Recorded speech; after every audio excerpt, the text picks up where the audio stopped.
There it was, the soundtrack to my life.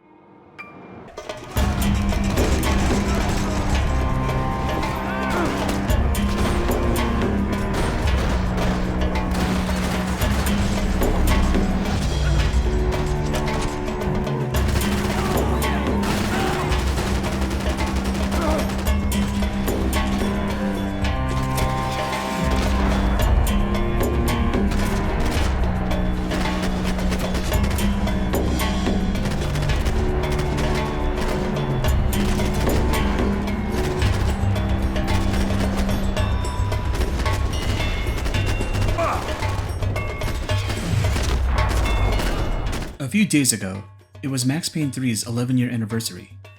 I figured it was time to revisit the game. Again. Here's another gaming confession from me. I don't care for Max Payne 3. I don't hate it, but it's not my favorite Max Payne. I think the first Max Payne is the best, even though you need to patch it on current machines, and it's got some dodgy segments if you're not prepared for them. Max Payne 2 is my favorite because it improves bullet time's mechanics to incentivize aggressive play, and it's more confident with its set pieces. There's a lot of good things in Max Payne 3. The Rage engine uses euphoria physics and creates some really interesting ragdolls that don't feel as floppy as something you see in Havoc. Max has really complex animations that would be comparable to Nathan Drake in the later Uncharted's. James McCaffrey's voice lines don't sound so mouthy as they did in older games. I'd found the sniper's hideout. The room was full of surveillance equipment. They'd been spying on me for days, weeks, months even. My every action observed, recorded, analyzed. The place was the proof every paranoiac dreams of. I imagined the elevator doors opening to a firing squad of muzzles. As far as I could see it, the one thing my plan had going was that no one else would be stupid enough to pull this move.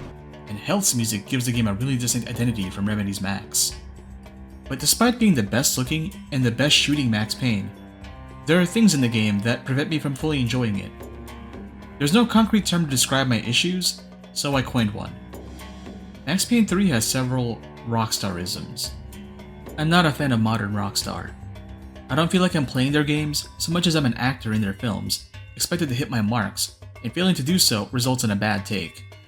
I've brought it up before, but Nakey Jakey has a really good video on his thoughts about Red Dead Redemption 2 and how Rockstar can't settle on whether they want to make the most immersive sandbox possible, or if they want to make the best Michael Mann film ever. And without the open world element, they don't have to struggle with that dilemma making Max Payne 3. Let me explain my issues with the gameplay. Please understand that these problems are personal to me. You can and probably will play the game and not experience this at all, and think I'm nuts for poring over minutia. But I've played this game over and over again, just to make sure I'm not crazy for not liking this game. Also, all my problems with the game only ever rear their heads when I play it on hard. On normal, I'm not so bitter towards the game, but there are still too many Rockstarisms ingrained in its DNA for my liking. They occur as soon as you install the game. Once you boot the game, it immediately plays the opening cinematic. There's no warning for this, and as far as I know, you can't replay this segment, so if you're recording footage for the game to make a video on it like I am, you're gonna have to be creative to fill in that missing coverage. That's a Rockstarism for me. The game wants to be cinematic in the sense that it doesn't want to resemble a video game. Having it start that way is meant to put you in the mood and immerse you in Max's world, but you don't get the benefit to adjusting your settings the way you would in other games. You're on Max's time, he's not on yours. When you start the campaign, you'll notice that the game masks loading with montages of Max drinking whiskey alone in his apartment. The game develops a rhythm in the early parts by alternating between story chapters and his private drinking sessions. I like these story bits. I like how Max's alcoholism becomes a key component to his character, and how he has to deal with it as part of his arc. That's not a topic you typically see addressed in video games. Kind of annoying how long it takes to finally be able to skip a cutscene, but I get it. What I don't get is that you can't even quit to the main menu while a cutscene loads. Also, I hate that when every cutscene ends, Max ends up switching to a single handgun. I know why they did this. The game mocapped Max carrying a single gun in his hand at all times, and it didn't want a long arm stuck on his back like those other video games. But I don't get why it feels a need to keep that when the cutscene transitions in the gameplay. If you haven't played this game, then you won't know how often the game switches from gameplay to cutscene to explain how Max transitions between spaces. So you'll go through a fight with a rifle in both hands, walk through a door, watch a cutscene, and then as soon as the camera pulls back into gameplay perspective, you're left with Max holding the rifle in his offhand. So you need to select the rifle if you want to use it again. But then another issue arises with how, if you're not paying attention when you're scrolling through your weapons, you'll switch to dual handguns and Max will drop his rifle. Because again, we can't have the gun inexplicably hanging on his back, or else it's too video gamey. I hate how selecting dual handguns causes Max to drop his long arm. I don't know why Rockstar was so averse to common video game conventions when, no matter how realistic Max Payne 3 looks, you still do things to progress like you would any other game. So what am I, the button pusher? Yeah. You're so good at it. Good job.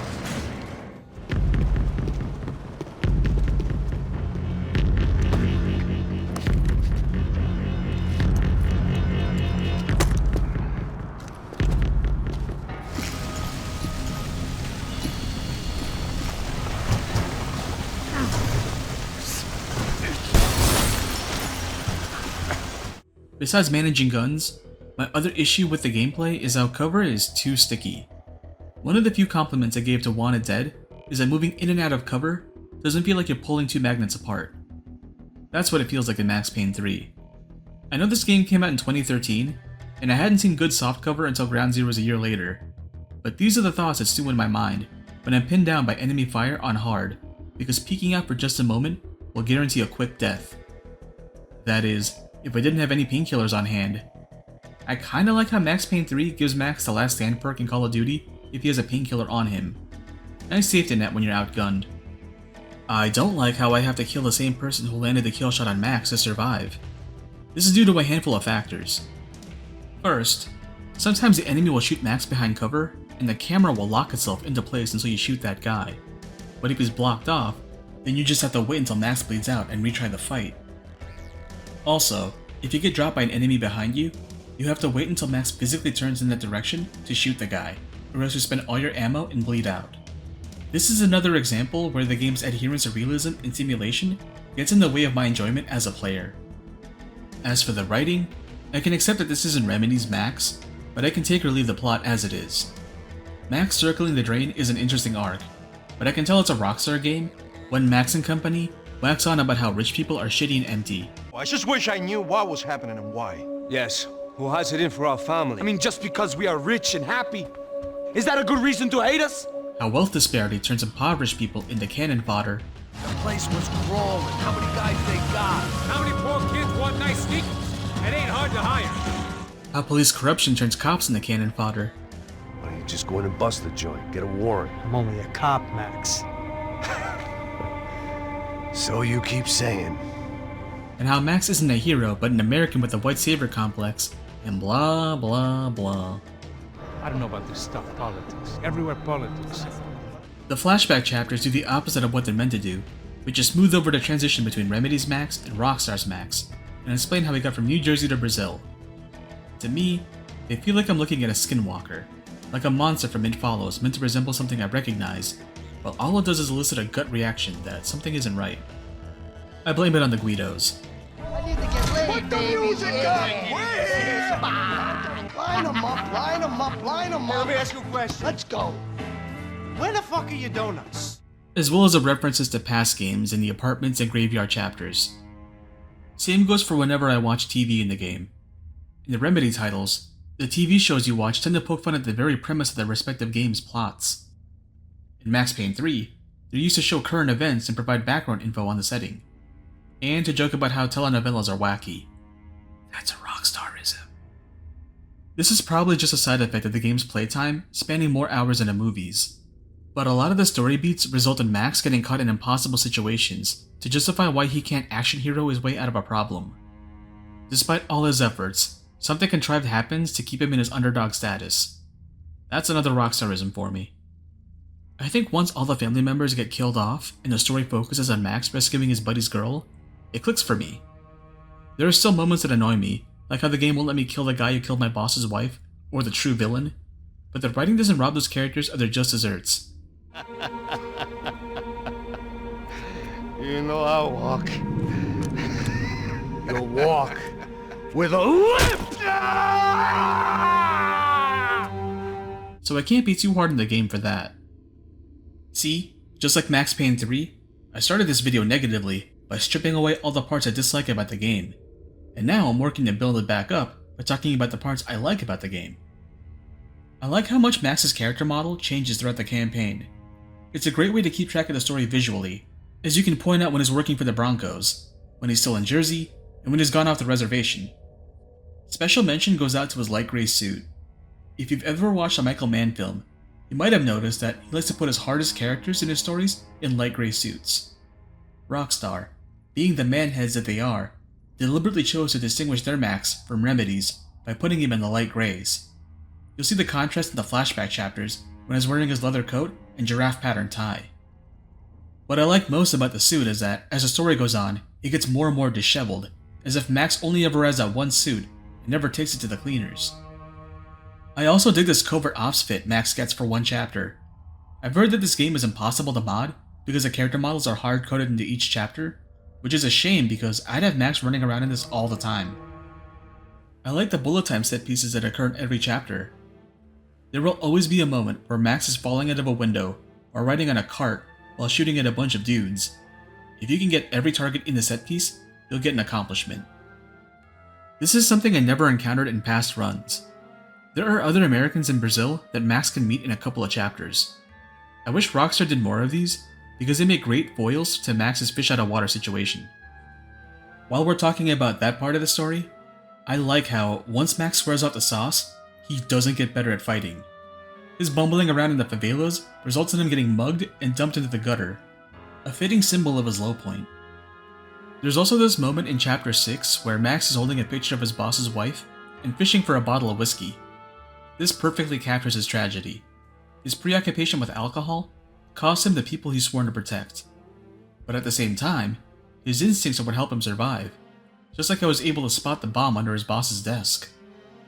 I like the sense of symmetry the game has with its heroes and villains. Max works security for Rodrigo Branco, just like how Becker works to protect Victor Branco, and De Silva is the only decent cop in his precinct, whereas Becker and his unit are deep in bed with paramilitaries. Max saving his buddy's wife so they can go and start a family feels like he's giving someone a chance to live the life he never could. And if you think about it, Max saving the sister of the wife of the head of a prominent family is kind of him atoning for losing Mona in Max Payne 2. So, did I get anything new out of my latest playthrough of Max Payne 3? Not really. I just got a better idea of why I dislike parts of the game. Again, it's not outright hate, but annoyance at certain things that, on their own, don't really matter.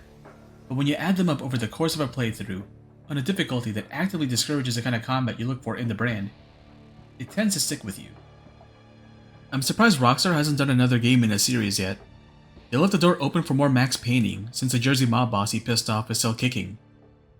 Would I want another Max Payne from Rockstar? I don't think I dislike it as much as I do this game, so long as Rockstar fixed all those issues I had. Make cutscenes skippable, and let me quit to the main menu instead of waiting until they play out. Don't make Max switch to his handgun after every cutscene. Don't make Max drop his long arm when he switches to dual handguns. Make it so that the last hand perk works on any enemy that Max can target, and not exclusively on the one that shot him. Cut back on all the cutscenes within chapters, and let me actually move around in a given space for more than a minute. Remedy was also guilty of this at times, but at least you could skip those cutscenes. To be honest, I'd be more excited if Rockstar announced a new Max Payne than a GTA 6. There's a good foundation here when it comes to shooting and bullet time. All Rockstar has to do is build a game that wants to be a game on that foundation.